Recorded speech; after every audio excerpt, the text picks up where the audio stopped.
here at YCS Indy. My goodness, with whoa, please introduce yourself to the world, man. My name's Thomas Durnil, and I just got top 16 at YCS Indianapolis. With what deck, bro? I played Sinful Spoils Rescue Ace. What made you decide to use this deck, man?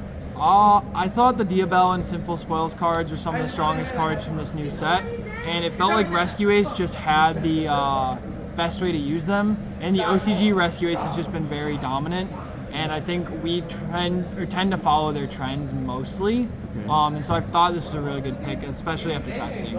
Sweet. Before we begin, any shoutouts? Yeah, shout out to just everyone who came with me here. A ton of people from Madison, as well as everyone else from Wisconsin who carried me through, and anyone else I forget to mention. But yeah. All right, without further ado, please show us the top 16 goo. Sure. So for monsters, I played 3 Ash.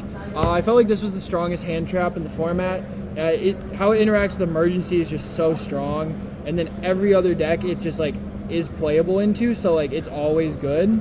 So like I just felt like it was probably the best hand trap to play 3 of. And then onto the monsters, I played 2 hydrants. I don't think it's correct to play 3 hydrants. Tend to brick a lot, and like you don't really want to normal summon this, but you don't want to play 1 because you go through it in a combo a lot, and you need to be able to search another one on like the follow-up or off like the snake eye. And then 3 airlifter. This is like the craziest card in the deck. It's not even close. Like this card is just 1 card combo for so many things. It is like weak to a lot of interactions, but when they don't have it, your board just gets so disgusting. And there's a lot of ways to play through that 1 interaction. 2 preventer. You definitely can't play 1. Like it comes up way too often that you need to resolve 2 of them. But playing too many of the like big guys tends to brick a lot in this deck. So I would probably only play 2, and then same for the turbulence. Like you need to kind of be able to have these in rotation. I considered cutting this to 1, but there were just too many games where you need to be able to search the second one, and you kind of like in a lot of matchups you'll blow through everything in deck, especially against like tier. So having another name to be able to get at a certain point is really impactful. And then 1 impulse. I was told to fear Pearly all weekend, and so we played this as an out to noir. And it's just like the idea was it was an extra hand trap. I didn't play Fire Engine, so I felt this card was just really bad all weekend for me. I think maybe if I played 3 in a Fire Engine, it could have been strong. That's how Steven Santoli beat me in top 16, and we played round 10 of day 2. He had Imperm plus Impulse, and it was really strong, but I just felt like this card isn't necessary. I felt like it clogged too many hands going first, so I only wanted to play the 1, and going forward, I'd probably just cut it. I played 3 Diabelle. So like a lot of people were on 1 or maybe even 2, because the idea is that like you can search it off the wanted. So like why, like, you know, in theory you don't want to open wanted plus Diabelle. What we realized is like it's only ever a problem when you draw 3, and when you draw 3, like the odds of that are just so unlikely, even of a 6 of. So just drawing 2, you can always just Diabelle send another Diabelle, or Diabelle send the wanted, and it's just always fine. But I wanted to play 3 because I felt like this deck has a lot of like awkward brick hands, and so putting more starters in that are like slightly less high impact was really important, because just being able to see Hydrant is just so good. And like any game you get to see Diabelle plus Airlifter, you play through so many interactions. There would have been a lot of games today that like if I just didn't open this, I wasn't playing. And then 1 Jet. A lot of people have been cutting this. I think being able to make the Baron and the Boral Savage to like play through lines is really, really important. But I get why it's a cut. It's just really rough when you open it. I liked the 3 Diabelle as well because it gave me like just another way to discard this. You had 6 ways to it. And then the highlight of the deck. These cards are very, very powerful. They can lock your opponent out of the game depending on what deck they're playing. I can go into the combo a little further on once we get to what the extra deck looks like. But you can in-engine access both the Eschatos and the Flag. My goodness. In like basic Rescue Ace combos. So then for the traps, I played Extinguish and Contain. You don't need to play anything more than that. You will cycle your traps very, very easily. It only ever really matters if you get even lead, but if you get even lead, you're probably losing the game anyway. 3 Imperms. This was the other hand trap I wanted to play. Imperm on Turbulence felt really strong. Imperm on like a lot of the other decks is just good enough. That was the theme we wanted with our hand traps. There's a lot of hand traps that just felt like good enough. in everything, and then more dedicated hand traps in the side deck. Also being able to set this and use it on their turn is very powerful. So then for the spells, I played 1 rescue, 1 alert, 1 HQ, and 3 emergency. I thought about cutting this card, but it was actually really strong for me all day. Just being able to recur your resources is really powerful, especially in the mirror. There's a lot of game states where you summon an airlifter and you have burnt through everything. You don't really just want to go grab another emergency. So being able to get everything back with this just puts you in such a powerful position.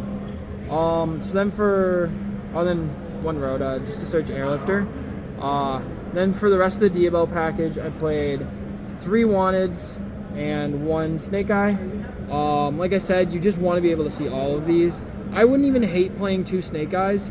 There's been a lot of games where someone Imperm or Valor's my Diablo is first, when I start with it, it's first action, and then I've just been able to play because I opened Snake Eye.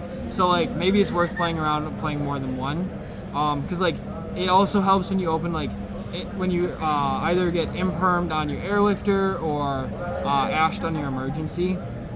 And then I played 3 Prosperity. This deck's very inconsistent. It's similar to Cash, where you just need to be able to see you want to see the Birth Unicorn of this deck, which is airlifter plus Wanted. So being able to see both those cards is really, really powerful. This just helps you get there a lot more consistently. And it lets you see your going second cards going second. That was kind of how we built this side for our 5 going second cards. We thought hitting any of these could be really powerful off the Prosperity. I think going forward I would change this to a Dark Ruler. But otherwise, I was very happy with it. I thought there was going to be more Pearly representation today. There wasn't. So this should have just been 3 Dark Ruler. But Eclipse is still nice because of how it lets you interact with Imperm. A lot of people will Imperm your Turbulence, and you can just chain Eclipse to dodge it. And that is just very high impact. So that is the main deck. What's the main count? The main count is 43. Okay. Even though the deck's a little inconsistent, I don't like 40 because you end up seeing the bricks in your deck a lot more. And so you want to increase the deck count while increasing the amount of starters, and that was the point of the 3 Diabel. So even though it's 43, I didn't really have much of a consistency issue. So then on to the Synchros. I played Baron and Boral Savage. There's a lot of combo lines, especially when you open Airlift or Diabel, where you can end on 1 or both of these, and they're really important to stop Thrust, Evenly, Lightning Storm, all the cards you're going to lose to post game 1. But also Nib game 1. There's a lot of lines where you can summon this before you even prevent her, so you don't lose to Nib, before you Turbulence. So you don't lose to Nib, you don't lose to Imperm on Turbulence, a lot of things like that. For the XYZs, I played Dweller and Typhon. This card was okay. It's the most okay card. When it comes up, it feels really important. When it doesn't, it does not. And then Dweller is just you have to play it because you have to respect Tier and Unchained. It's just such a powerful card when you have it. For the links, this is the most important part of the deck. This deck is just a link deck. Play 1 Link Karibo, and then 1 of the Dark Charmer and 1 of the Fire Charmer. This is super important for a lot of your combos. Being able to do things like Snake Eye send this after you make it with a Hydrant, and then you can attach it with Boral Savage is really important. And then these are just so strong into the field right now. I almost want to play another copy of 1 of them because I ended up burning them a lot. Then I played 2 SP Little Knight. This might be the other card I change. I might change this to 3. This card was the highlight of the day. It's just the most insane card from the set. It's not even close. I don't know why they printed this card, but they did. It just lets you play through so many boards. And then 1 IP. When you have IP and SP, it's so strong. I felt like I didn't ever want to do anything else. I could have played Appaloosa, but I felt like summoning this was just strong enough. And then 1 Selene and 1 Access Code. Selene is really good for making Access Code, but it's also really good for late game.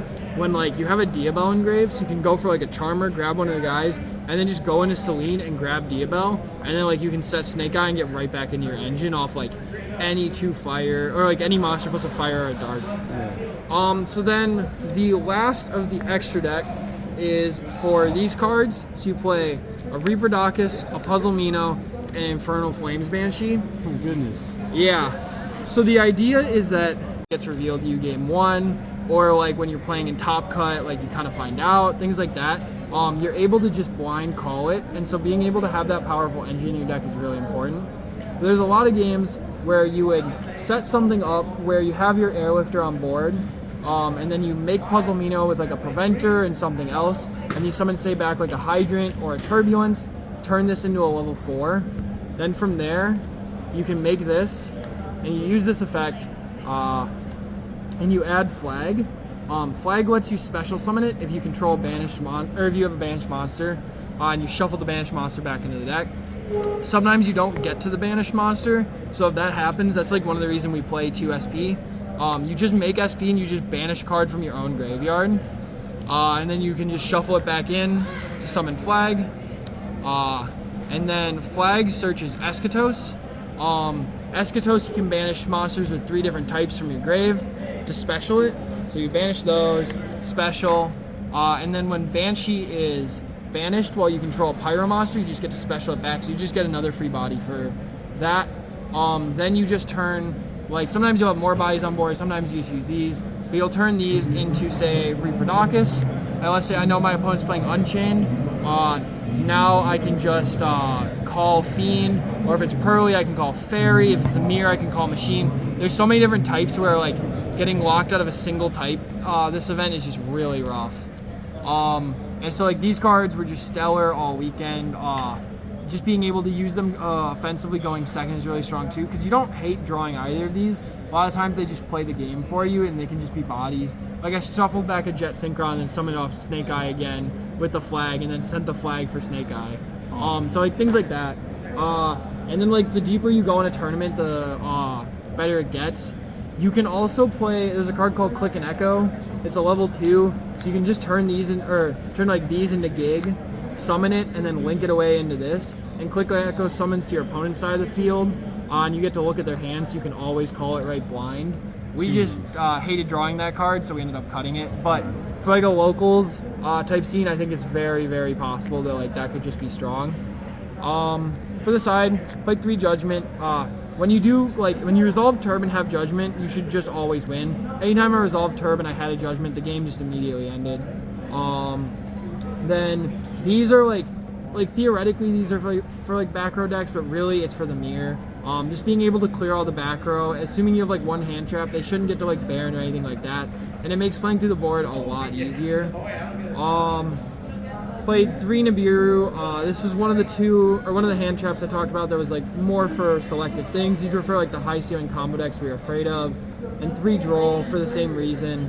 Like just the tier decks or the Vanadium decks being able to access so many cards is really powerful. And then 2 Crow. This was mostly for Unchained and Pearly. It's just being able to hit either the Blue Dog or like when Per Lily uses his effect. They were both really strong. And then I played this card. Okay. And that is the deck. Sweet. Well, thank you for the explanation, man. That combo is pretty sick with the Shadows. My goodness.